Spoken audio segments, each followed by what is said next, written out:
बिस्मिल्लाहिर्रहमानिर्रहीम। Dear viewers, अस्सलामु अलैकुम। आज की इस वीडियो में हम डिस्कस करेंगे पंजाब पब्लिक सर्विस कमीशन एक इम्तिहान कंडक्ट करता है जिसको हम पीएमएस कहते हैं। पीएमएस क्या होता है, इसको शुरू से लेके आखिर तक मैं यहाँ डिस्कस करूँगा। इस एग्ज़ाम में मैं 3 टाइम्स मैंने अटैम्प्ट्स दिए और मैं अपना भी एक्सपीरियंस शेयर करूँगा। कामयाबी फ़ाइनल नहीं मिली मुझे, लेकिन मैं उन सारे की पॉइंट्स को जानता हूँ जो जो ज़रूरी होते हैं प्रोविंशियल मैनेजमेंट सर्विसेज एग्ज़ाम के लिए। सबसे पहले मैं आपको बताता चलूँ कि आज के दौर में पीएमएस एक बहुत ही अच्छा एग्ज़ाम हो चुका हुआ है। पहले ये इतना मुश्किल नहीं होता था, लेकिन आज आप इसे कह सकते हैं कि ये उतना ही मुश्किल हो चुका हुआ है जितना कि सीएसएस एग्ज़ाम है, with a little bit difference. PMS exam को पहले पीएसएस यानी प्रोविंशियल सेक्रेटेरिएट सर्विसेज भी कहते थे या एग्जेक्टिव सिविल सर्विसेज का एग्ज़ाम भी कहते थे। इसको हम कंबाइंड कम्पेटिटिव एग्ज़ाम भी कहते हैं। तो अब बात करते हैं हम कि पीएमएस एग्ज़ाम के लिए किन किन चीज़ों की ज़रूरत होती है हमें। पहली बात जो है पीएमएस एग्ज़ाम के लिए क्वालिफ़िकेशन की। डियर व्यूअर्स, पीएमएस एग्ज़ाम के लिए जो बुनियादी क्वालिफ़िकेशन है वो 14 ईयर्स ऑफ एजुकेशन है या इसके इक्विवेलेंट जो भी क्वालिफ़िकेशन हो। मिनिमम सेकंड डिवीज़न है। एज का जहाँ तक ताल्लुक़ है तो वो 21 ईयर से लेके 30 ईयर्स तक है, मेल, फीमेल और ट्रांसजेंडर के लिए। पहले ये एज 21 से 28 तक होती थी, लेकिन पिछले पीएमएस में इस एज को बढ़ा के 30 ईयर्स तक कर दिया गया है।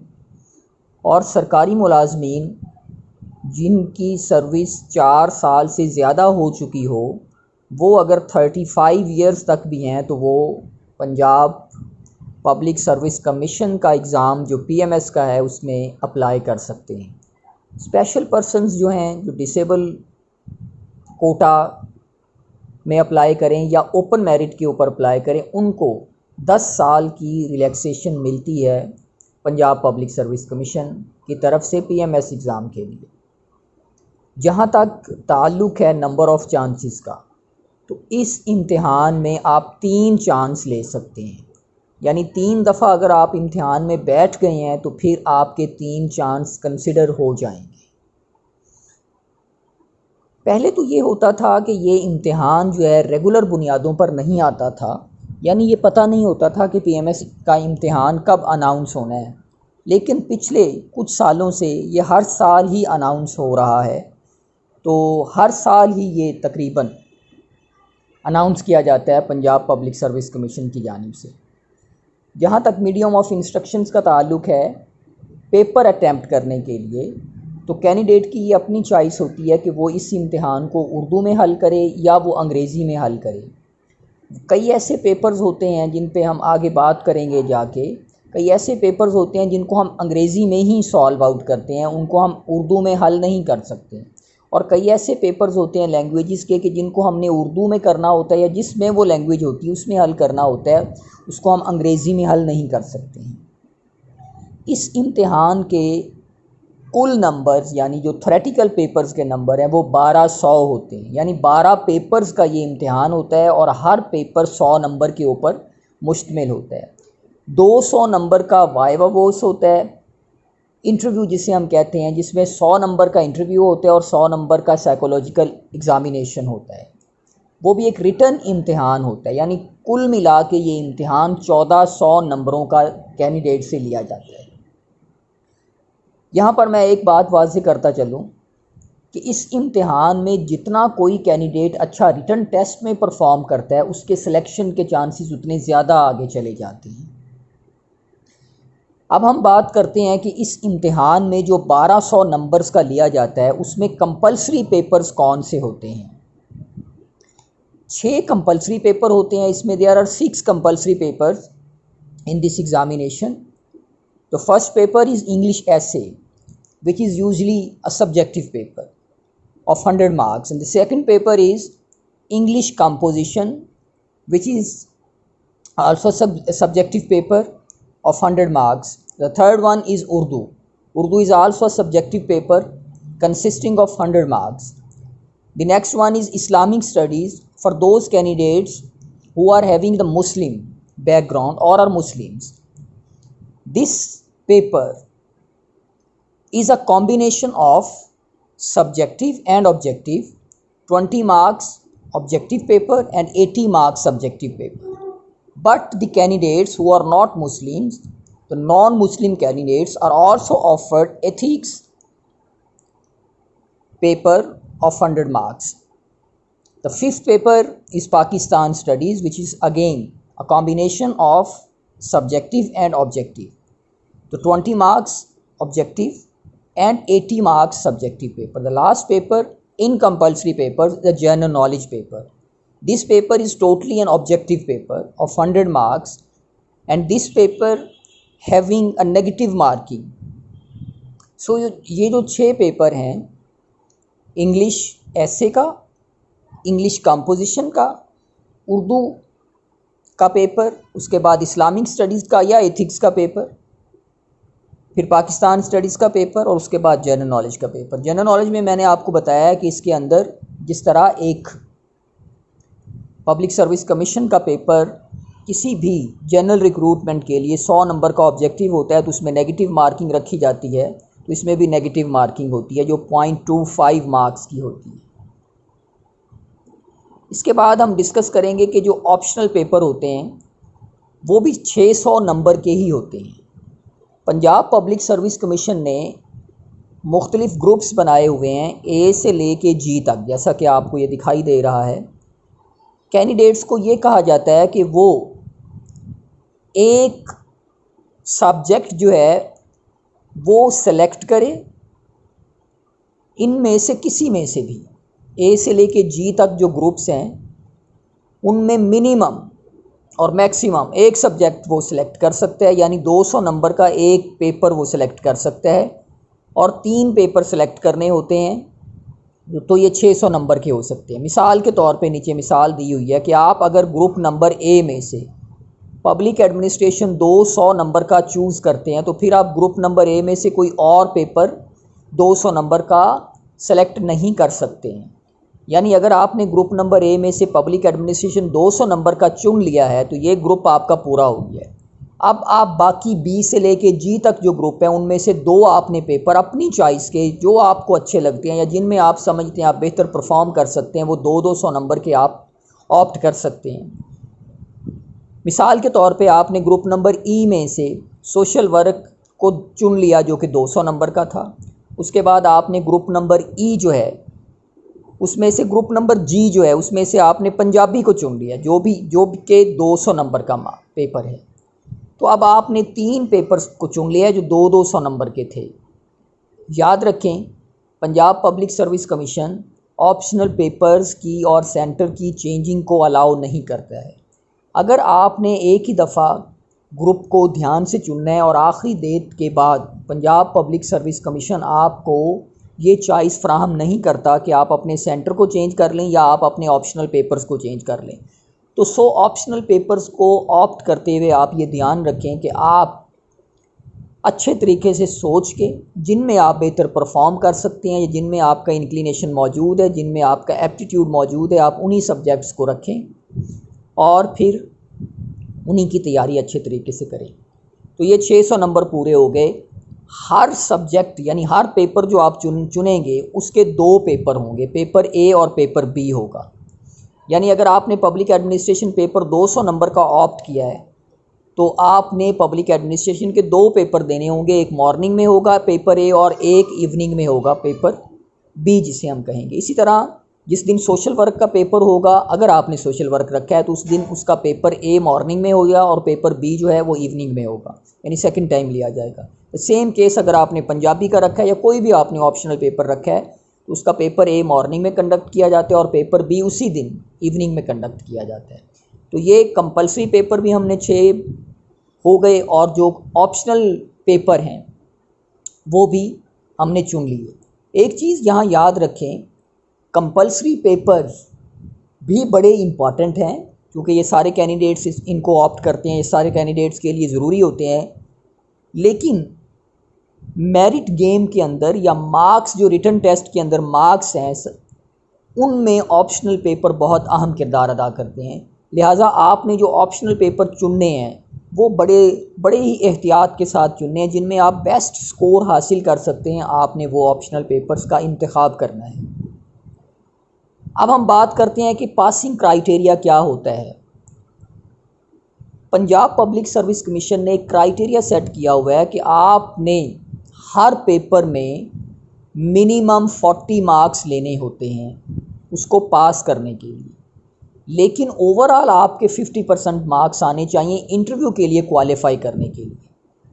जो जनरल रिक्रूटमेंट होती हैं उसमें पंजाब पब्लिक सर्विस कमीशन एक सीट के कारस्पॉन्ड 5 कैंडिडेट को यूजुअली कॉल करता है इंटरव्यू के लिए। लेकिन पंजाब प्रोविंशियल मैनेजमेंट सर्विसेज का जो एग्ज़ाम है, PMS का एग्ज़ाम है, इसमें एक सीट के कारस्पॉन्ड चाहे 10 कैंडिडेट इम्तिहान पास कर ले, ये 50% उनके नंबर्स आ जाए तो सबका इंटरव्यू लिया जाता है। लिहाजा आपने 1200 में से 600 नंबर हर सूरत में लेने होते हैं क्वालिफाई करने के लिए इंटरव्यू में। अगर किसी कैंडिडेट के 599 मार्क्स आते हैं इम्तिहान में तो वो पास तो तसव्वुर किया जाएगा, लेकिन वो इंटरव्यू के लिए क्वालिफाई नहीं होगा। तो इंटरव्यू के लिए क्वालिफाई करने के लिए ज़रूरी है कि कैंडिडेट के मार्क्स जो हैं वो 600 आने चाहिए और हर पेपर में 40% मार्क्स भी आने चाहिए।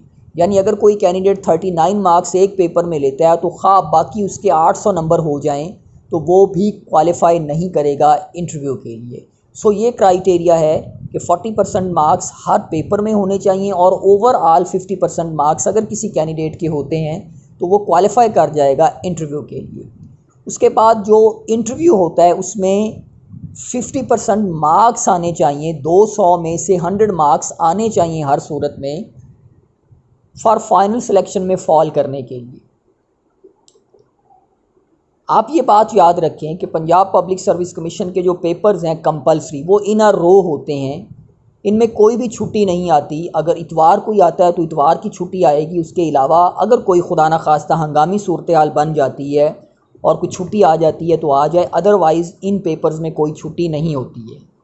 तो सेम केस अगर आपके जो ऑप्शनल सब्जेक्ट्स हैं उनमें भी छुट्टी नहीं भी हो सकती और उनमें छुट्टी आ भी सकती है, लेकिन ऑप्शनल जो पेपर्स होते हैं वो एक ही दिन में दोनों पेपर हो जाते हैं, एक मॉर्निंग में और एक इवनिंग में। उसके बाद हम बात करेंगे कि जॉब एलोकेशंस किस तरह की हमें ऑफ़र की जाती है PMS की फ़ाइनल सिलेक्शन के बाद। पिछले जो इश्तिहार 2019 से पहले आते रहे हैं उनमें 3 तरह की जॉब्स को पहले से ही लिख दिया जाता था कि PMS के अंदर 3 तरह की जॉब्स एलोकेशन होती हैं, जिनमें पहले नंबर पे सर्विसेज एंड जनरल एडमिनिस्ट्रेशन है, जिसमें अमूमन सेक्शन ऑफिसर्स शुरू के 2 सालों में लगाया जाता है। उसके बाद असिस्टेंट कमिश्नर है, DMOs है, डिस्ट्रिक्ट मॉनिटरिंग ऑफिसर्स जो हैं हेल्थ में, और जो तालीम के महकमे में स्कूल एजुकेशन में लगाए जाते हैं, या डिप्टी डायरेक्टर जो होते हैं एंटी करप्शन में, इनको अपॉइंट कर दिया जाता है, या इस तरह की जो सर्विसेज एंड जनरल एडमिनिस्ट्रेशन की जॉब्स हैं वो उनके ऊपर तैनात किया जाता है। इसके बाद दूसरे नंबर पे एक्साइज एंड टैक्सेशन ऑफिसर लगाया जाता है, जिसको हम ETO भी कहते हैं। उसके बाद जो तीसरी जॉब एलोकेशन ऑफ़र की जाती है वो की जाती है assistant director local audit fund के अंदर असिस्टेंट डायरेक्टर की जॉब को ऑफ़र किया जाता है। अमूमन वो लोग जो मेरिट में अपर लेवल के ऊपर खड़े होते हैं वो सर्विसेज एंड जनरल एडमिनिस्ट्रेशन में अपॉइंट किए जाते हैं। उसके बाद ETO और फिर assistant director local audit fund जो है वो लगाया जाता है। लेकिन अमूमन जो है सर्विसेज एंड जनरल एडमिनिस्ट्रेशन वाले लोग जो हैं वो 2 साल के लिए सेक्शन ऑफिसर्स के तौर पे काम करते हैं, फिर उसके बाद उनको असिस्टेंट कमिश्नर या मुख्तलिफ जगहों के ऊपर लगाया जाता है, लेकिन उससे पहले भी लगाया जा सकता है depending upon the requirement of the government and the capacity and capability of the candidate. अब हम बात करते हैं कि इस इम्तिहान की तैयारी के लिए और इस इम्तिहान के लिए हमें किन चीज़ों की ज़रूरत होती है। देखिए, ये इम्तिहान कोई इतना आसान नहीं है। कि इसको आसानी से किया जा सके, और बड़ा मुश्किल भी नहीं है कि जिसको ना किया जा सके। अगर एक कैंडिडेट जो बिल्कुल अपनी स्टडी से फ्री है और कोई जॉब वगैरह नहीं करता है तो वो अगर 6 से 8 घंटे, depending upon the capability of the candidate, वो 6 से 8 घंटे अगर हर रोज़ देता है इस एग्ज़ाम को, तो विद इन 6 मंथ्स उसकी बेहतरीन तैयारी हो सकती है। और अगर कोई जॉब वगैरह कर रहा है तो फिर उसके लिए थोड़ा सा टफ हो जाता है कि वो अपनी जॉब को भी टाइम दे और फिर इस इम्तिहान की भी तैयारी करे। तो पहली जो बुनियादी चीज़ है इस इम्तिहान के लिए, वो जो कैंडिडेट है उसको बेहतरीन ग्रिप होनी चाहिए जो बेसिक स्किल्स हैं, यानी लिसनिंग है, उसके बाद रीडिंग है, स्पीकिंग है और राइटिंग है। ये बेसिक स्किल्स जो हैं ये बड़ी अच्छी कैंडिडेट की होनी चाहिए, बोथ उर्दू और इंग्लिश के अंदर। प्रिपरेशन किस तरह से करनी है? प्रिपरेशन के अंदर एक मुसलसल कंटिन्यूस हार्ड वर्क की ज़रूरत होती है। उस पर मैं डिस्कस करूँगा आगे चल के किस तरह से हमने पेपर्स को करना है। आप इस चीज़ पे बिलीव रखें कि आप हार्ड वर्क करेंगे तो वही आपकी की होगी सक्सेस के लिए, और अल्लाह ताला जो है वो मेहनत करने वालों का ही साथ देता है। सारे घोड़े रेस में जीतने के लिए नहीं होते हैं, लेकिन जीत मिल जाती है अगर इंसान बेहतरीन तरीके से मेहनत करे। अगर नहीं भी मिलती तो फिर अल्लाह ताला उसके कारस्पॉन्ड कोई ना कोई और बेहतरीन जॉब या कोई और बेहतरीन मौके फ़राहम कर देता है। मैं कई ऐसे लोगों को जानता हूँ जो मेरे साथ पीएमएस में बैठते रहे, पीएमएस नहीं हुआ, लेकिन उससे बेहतरीन जगहों के ऊपर वो चले गए और वो समझते हैं कि वो पीएमएस से बेहतरीन जॉब्स के ऊपर हैं, जॉब नेचर के वाइज से। अदरवाइज़ अथॉरिटी के हवाले से जो पीएमएस है ये बहुत ही बेहतरीन जॉब्स हमें ऑफ़र करता है। तो कोशिश जो बुनियादी चीज़ है वो करनी चाहिए और अल्लाह ताला के ऊपर और अपने मुकद्दर के ऊपर बिलीव करना चाहिए, और अल्लाह ताला ज़रूर इंसान को अता करता है। तो हार्ड वर्क एक बुनियादी चीज़ है।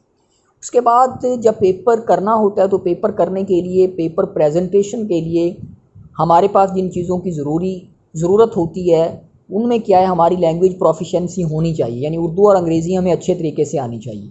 उसके बाद हमारी एक्सटेंसिव स्टडी होनी चाहिए। एक्सटेंसिव स्टडी से क्या मुराद है कि एक तो वो किताबें हैं जो हमें पीएमएस के लिए ज़रूरी हैं, सिलेबस के मुताबिक किताबें हैं जिनको भी आगे चल के मैं डिस्कस करूँगा। एक तो वो किताबों को आपको पढ़ना है और दूसरी वो किताबों को भी आपको पढ़ना है जो सिलेबस का हिस्सा तो नहीं होती हैं लेकिन आपकी स्टडी को इन्हांस करती हैं, आपके नॉलेज को इन्हांस करती हैं। तो इसे हम एक्सटेंसिव स्टडी कहते हैं कि आप इस्लाम की किताबों को पढ़ें, आप करंट अफेयर्स की किताबों को पढ़ें, आप उर्दू की किताबों को पढ़ें, आप नॉवेल्स को पढ़ें, आप इंग्लिश मूवीज़ को देखें, आप उर्दू मूवीज़ को देखें, आप कंटेम्प्रेरी स्टडी को करें।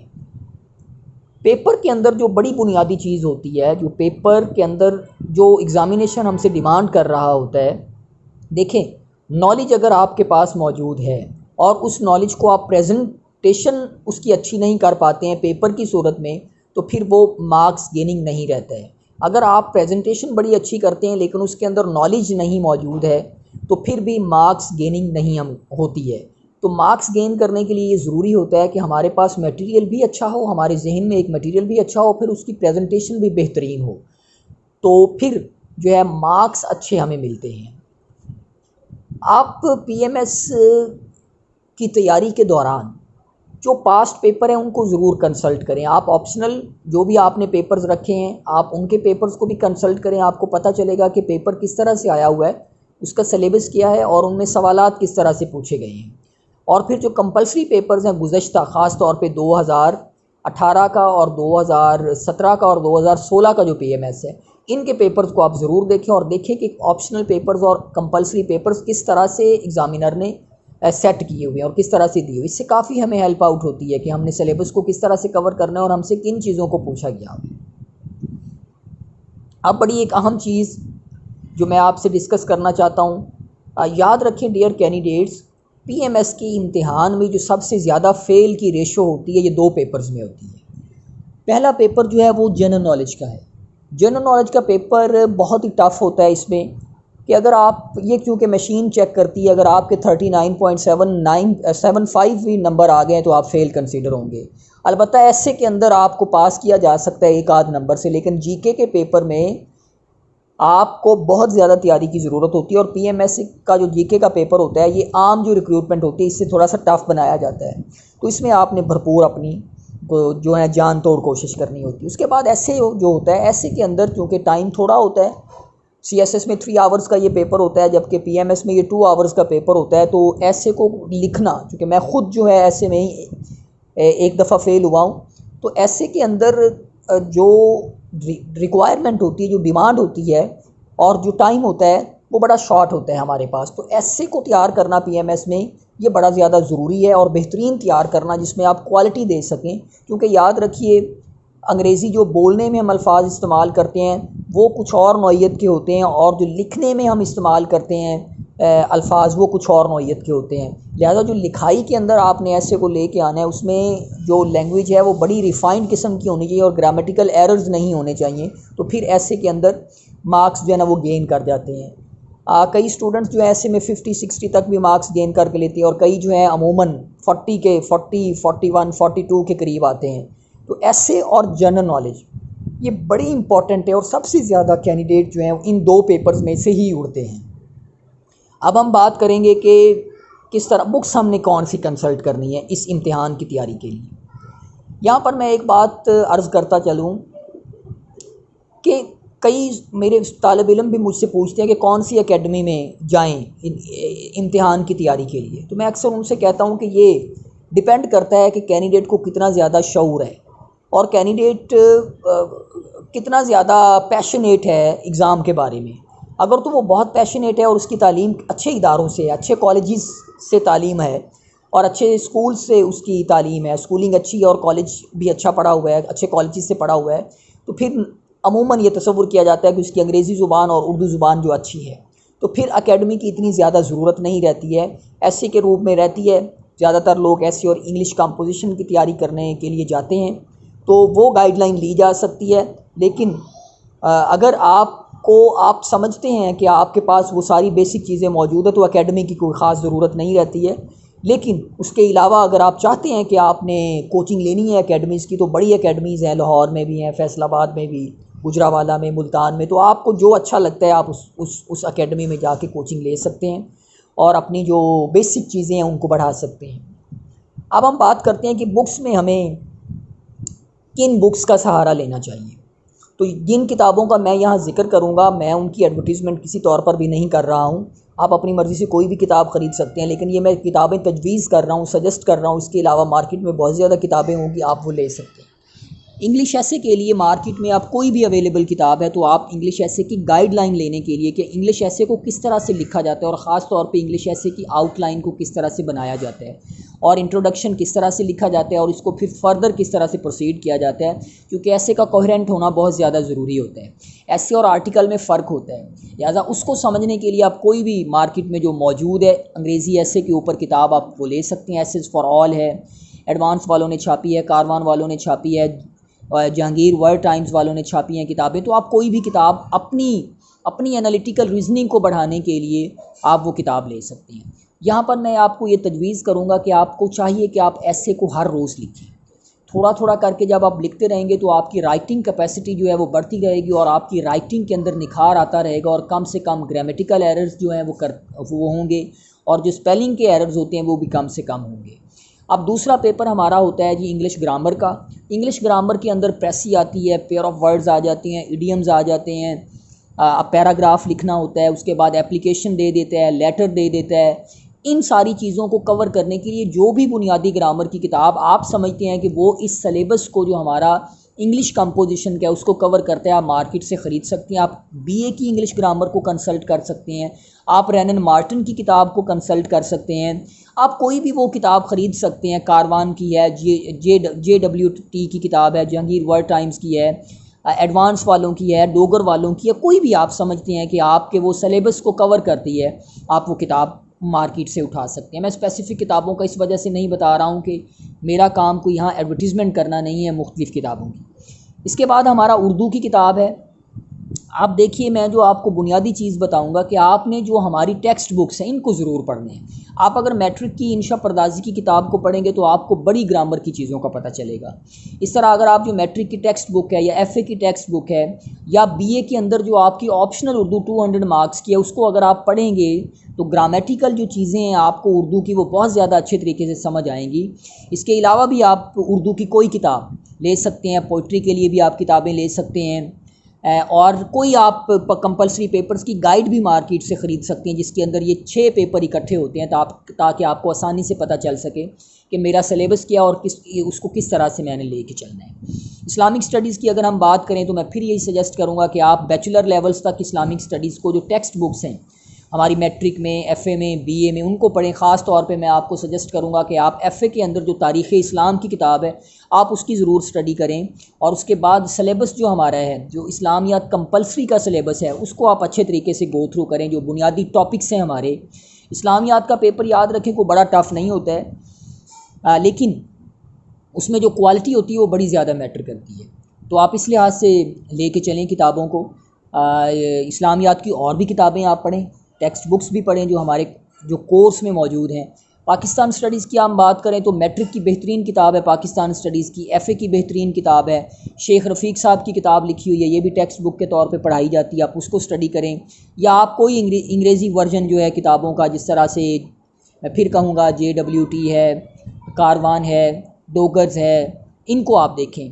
जीके के ऊपर मैंने इससे पहले भी एक वीडियो बनाई थी कि आप पास्ट पेपर जो हैं PPSC के उनको तैयार करें। इल्मी वालों की कैप्सूल बुक है, उनको आप तैयार करें। उसके बाद जो है आप JWT की किताब भी ले सकते हैं, डोगर वालों की भी ले सकते हैं। जीके के ऊपर मुख्तलिफ़ किताबें मार्केट में मौजूद है, कोई भी आप जो बेस्ट समझते हैं वो ले कर तैयारी कर सकते हैं। उसके बाद आप जो अहम काम होता है इसमें करने का के लिए वो टॉक शोज़ होता है कि आप हर रोज़ टॉक शोज़ को देखें, नेशनल और इंटरनेशनल दोनों। जिस तरह CNN न्यूज़ है उसको आप सुने, अगर एक्सेस है आपके पास तो होनी भी चाहिए एक्सेस। उसके बाद CBN चैनल है, NBC चैनल है, अल जज़ीरा टेलीविज़न है, इनको आप सुने, टाइम बना लें, टॉक शोज़ को सुने, नेशनल और इंटरनेशनल दोनों। न्यूज़पेपर भी पढ़ें आप, नेशनल न्यूज़पेपर भी पढ़ें, कम अज़ कम एक उर्दू और एक इंग्लिश नेशनल न्यूज़पेपर, और एक जो इंटरनेशनल न्यूज़पेपर है आप कोई भी पढ़ लें। न्यूयॉर्क टाइम्स है, दी टाइम्स है, द टाइम्स ऑफ इंडिया आप पढ़ सकते हैं, कोई भी इंटरनेशनल न्यूज़पेपर आप पढ़ सकते हैं। खलीज टाइम्स है, कोई भी इस तरह का न्यूज़पेपर पढ़ सकते हैं आप, जिससे आपका जो है ना करंट अफेयर जो है वो इन्हांस होता रहे। एक बड़ी मैं इंपॉर्टेंट चीज़ आपको यहाँ बताऊँगा कि आपने VU के वर्चुअल यूनिवर्सिटी के लेक्चर्स और कॉमसेट्स के लेक्चर्स पढ़े हुए हैं आपके नेट के ऊपर। आपने वहाँ पर जाके इंग्लिश के लेक्चर्स आप वहाँ से सुन सकते हैं, आप वहाँ पे जाके पाकिस्तान स्टडीज़ के लेक्चर सुन सकते हैं, आप वहाँ पर जाके इस्लामियात के लेक्चर्स को सुन सकते हैं, उर्दू के लेक्चर्स को सुन सकते हैं। आप इंग्लिश एसे की टिप्स को देख सकते हैं कि इंग्लिश एसे को किस तरह से मैंने तैयार करना है। इस पे भी इंशाल्लाह ताला मौका मिला तो मैं ज़रूर वीडियो बनाऊँगा इंग्लिश एसे के ऊपर ख़ास तौर पे। तो जो वीडियो लेक्चर्स हैं वो आप ज़रूर सुनें। इसके बाद जो आपके ऑप्शनल पेपर्स हैं वो उस पर मैं इस वजह से ज़्यादा बात नहीं कर रहा क्योंकि हर कैंडिडेट का जो इंटरेस्ट है वो डिफरेंट होता है, वो डिफरेंट ऑप्शनल सब्जेक्ट्स को ऑप्ट करता है, चूज़ करता है। लेकिन मैं आपसे ये कहूँगा आप वो ऑप्शनल सब्जेक्ट्स को ऑप्ट करें जो नंबर गेमिंग में आगे आगे आते हैं, जिनमें आप नंबर्स को अच्छा हासिल कर सकते हैं। और दूसरी बात ये है कि वो आप ऑप्शनल सब्जेक्ट्स को ऑप्ट करें जिनमें आप नॉवल रीडिंग ज़्यादा करें। मैं मतलब बात ये कर रहा हूँ कि अगर आप मैथमेटिक्स को ऑप्ट करते हैं तो इसमें आपको प्रैक्टिस की ज़्यादा ज़रूरत होगी। और एक सवाल अगर आपका मैथमेटिक्स का अनसीन आ जाता है 20 नंबर का तो you will not be able to solve that question. तो अगर आप लिटरेचर वाले सब्जेक्ट्स को ले रहे हैं तो फिर आपकी एक तो एनालिटिकल रीजनिंग बढ़ेगी, आपके करंट अफेयर में इजाफा होगा, आपके नॉलेज में इजाफा होगा, और दूसरा ये कि आप सवाल अटैम्प्ट कर सकते हो, आप सवाल अटैम्प्ट कर सकते हैं। यहाँ पर एक और मैं आपको बात बताता चलूँ कि सवाल जो दिया हुआ होता है PMS के पेपर्स के अंदर, उस सवाल वो हू बहू सवाल वो नहीं होता जो किताबों के अंदर दिया हुआ होता है। वेदर आप कंपलसरी पेपर्स को तैयार कर रहे हैं या ऑप्शनल पेपर को तैयार कर रहे हैं, आपने अपनी मर्ज़ी के मुताबिक उस सवाल को सेट करना होता है, उस सवाल को फॉर्मुलेट करना होता है। और टाइम का भी बड़ा ध्यान रखना होता है कि मेरे पास 3 आवर्स हैं, उन 3 आवर्स में मैंने अपने 5 सवालों को किस तरह से बेहतरीन तरीके के साथ लेके चलना है ताकि मैं बिफोर द टाइम जो है ना वो 5 सवालों को पूरा कर सकूं। एक मैं और बात आपसे करता चलूं कि बाज़ औक़ात टाइम मैनेजमेंट में कैंडिडेट मार खा जाता है। अगर तो आप शुरू में अपने आप को टेस्ट करते रहेंगे, 5 सवालों को सॉल्व करेंगे, ख़ुद से सॉल्व करेंगे, टेस्टिंग में जाएंगे, तो फिर आपको पता चल जाएगा कि आपने 5 सवालों को किस तरह से किस तरह से सॉल्व करना है पहली बात, और कितने टाइम में आपने उनको सॉल्व करना है। अगर आप यकदम जाके इम्तिहान में बैठेंगे, इसी वजह से हमारा रिज़ल्ट जो है पीएमएस का, अब वो कम्पेटिटिव एग्ज़ाम का जो रिज़ल्ट है वो बड़ा लो आता है, कम आता है। एक तो 12 पेपर होते हैं, उनमें से कोई ना कोई पेपर अगर उड़ जाता है तो वो रिज़ल्ट डाउन चला जाता है। दूसरा ये है कि कैंडिडेट सवाल पूरे नहीं कर पाता है, जिसकी वजह से उसके मार्क्स कम हो जाते हैं और जो है वो जो पासिंग रेशो है वो नीचे की तरफ चली जाती है। तो एक तो टाइम मैनेजमेंट बहुत ज़्यादा ज़रूरी है। दूसरा पेपर प्रेजेंटेशन बहुत ज़्यादा ज़रूरी है कि आपने चीज़ों को प्रेजेंट किस तरह से करना है। ऑप्शनल पेपर में भी इसी तरह आपने करना है, जैसे मैंने कहा है कि आपने वो किताबें जो मार्केट में इन हैं उनको ख़रीदना है। उसके अलावा आप फॉरेन ऑथर्स की किताबों को भी ख़रीद सकते हैं। लेकिन मैं आपको मोस्ट इम्पॉर्टेंटली एक ट्रिक वाली बात बताऊंगा। जितने भी लोग कामयाब हो जाते हैं वो अमूमन थोड़े से बोस्टी हो जाते हैं, वो चीज़ों को और तरह से बयान करते हैं जो कि कामयाबी से पहले वो चीज़ों को और तरह से बयान कर रहे होते हैं। तो हमें जो कोशिश करनी है, सबसे अहम जो हमें कोशिश करनी है वो ये करनी है कि हम जो है पॉजिटिव रहते हुए ख़ुद से चीज़ों को देखें कि हम खुद से चीज़ों को किस तरह से कर सकते हैं। और जो मैं ऑप्शनल पेपर्स की बात कर रहा था कि ऑप्शनल पेपर्स में भी आपने वीडियो लेक्चर्स काफ़ी ऑप्शनल पेपर के मौजूद हैं, वर्चुअल यूनिवर्सिटीज़ के मौजूद हैं, इंटरनेशनल लोगों के लेक्चर्स मौजूद हैं। अगर आप कोई सब्जेक्ट पब्लिक एडमिनिस्ट्रेशन का सपोज़ रखते हैं तो पब्लिक एडमिनिस्ट्रेशन के हमारे लोकली लेक्चर भी मौजूद हैं और इंटरनेशनल लेक्चर भी मौजूद हैं। लेक्चर को सुनने से आपके काफ़ी ज़्यादा कॉन्सेप्ट क्लियर हो जाते हैं और बुनियादी चीज़ कॉन्सेप्ट का क्लियर होना है। फिर चीज़ों को आपने खुद से सवाल के अंदर लेके चलना होता है कि मैं किस तरह से सवाल के अंदर चीज़ों को लेके चलूँ। एक और मैं बात आपसे करता चलूँ कि पीएमएस की ऑप्शनल पेपर या कंपल्सरी पेपर्स को जब आप सॉल्व आउट करने के लिए जाएं तो कोशिश करें कि आप थोड़ी सी ब्रेन स्टॉर्मिंग कर लें अपनी। जब ब्रेन स्टॉर्मिंग करेंगे आप तो आप आउटलाइन कर लें चीज़ों को, 5, 7 या 10 आउटलाइंस आप उसकी बना लें। उसके ऊपर फिर आप सवाल लिखेंगे तो फिर आप आसानी से लिख भी पाएंगे और फिर आप अपने जो ख़यालात हैं, जो मटेरियल है, उसको बेहतरीन तरीके से प्रेजेंट भी कर पाएंगे और उसको कोहेरेंट भी कर पाएंगे। मैं आपको यहाँ एक बात बताता चलूँ, आपने बहुत ज़्यादा बुक्स में भी नहीं उलझना है और बहुत कम बुक्स का सहारा भी नहीं लेना है। आपने कोशिश करनी है कि आपने 6 मंथ्स के अंदर बेहतरीन तैयारी करनी है और उसमें अपने आप को टेस्टिंग में गुजारना है। आपने इंग्लिश ऐसे की टेस्टिंग करनी है खुद से। अगर कोई किसी जगह आप जाके पढ़ रहे हैं तो बहुत अच्छा है, अगर नहीं तो ख़ुद की टेस्टिंग करनी है। ऑप्शनल पेपर की टेस्टिंग करनी है कि आप उस टाइम के अंदर कर पाते हैं पेपर को सॉल्व या नहीं कर पाते हैं। तो बहुत ज़्यादा किताबों में नहीं उलझना और बहुत कम किताबों का भी सहारा नहीं लेना है। उसके बाद पॉजिटिव रहना है। अल्लाह ताला जो है इंसान को चांसेस देता है और अल्लाह ताला मेहनत करने वालों का ही साथ देता है। इस एग्ज़ाम के अंदर सबसे बुनियादी जो चीज़ है वो रिटन टेस्ट है, उसके बाद इंटरव्यू है। तो जिस कैंडिडेट के जितने ज़्यादा रिटन टेस्ट में मार्क्स आते हैं, होपफुली वो सिलेक्शन के बिल्कुल नज़दीक तरीन चला जाता है और अमूमन उसका इंटरव्यू भी अच्छा हो जाता है। क्वालिफ़िकेशन इसमें बहुत ज़्यादा रोल प्ले नहीं करती है, सारे लोग इक्वली खड़े हुए होते हैं। Second division, 14 years of education. हाँ, इदारा बहुत ज़्यादा मैटर करता है, ये इंटरव्यू लेने वाले के ऊपर एक इम्पैक्ट डालता है। अगर आप अच्छे इदारे से पढ़े हुए हैं तो एक आपका इम्पैक्ट जाता है उसके ऊपर। और दूसरा, लैंग्वेज बहुत ज़्यादा रिफ़ाइंड होनी चाहिए। उर्दू और अंग्रेज़ी ज़ुबान जो ये बड़ी रिफ़ाइंड होनी चाहिए, तो इंटरव्यू के अंदर जो है मैक्सिमम मार्क्स गेन किए जा सकते हैं। मैंने ये वो तमाम चीज़ें आपके सामने डिस्कस की जो बिगनिंग से लेके आखिर तक होती हैं। आपके जहन में कोई भी सवाल हो आप मुझसे कमेंट सेक्शन में पूछ सकते हैं। वीडियो पसंद है लाइक करें, शेयर करें। कोई तजवीज़ देना चाहें तो you will be warmly welcome. आपको बहुत ज़्यादा खुशामदीद कहता हूँ कि आप कोई मुझे तजवीज़ दें। चैनल पर नए हैं तो ज़रूर सब्सक्राइब करें। इस शेयर के साथ मैं इस वीडियो का इख्तिताम करता हूँ और अल्लाह ताला से दुआ करता हूँ कि जितने भी पीएमएस के एस्पिरेंट हैं या कम्पेटिटिव एग्ज़ाम के अंदर जो लोग जाते हैं, अल्लाह ताला उनको कामयाबी अता फ़रमाए। इस शेर के साथ इख्तिताम करता हूँ। शिकस्त व फ़तह मियाँ इत्तेफ़ाक है लेकिन मुकाबला तो दिल नातवा ने खूब किया। अल्लाह ताला तमाम एस्पिरेंट को जो भी इस एग्ज़ाम के लिए जाते हैं, अल्लाह ताला उनको कामयाबी से नवाजे और वो इस मुल्क को कौम की बढ़ चढ़ कर खिदमत करें। Thank you very much.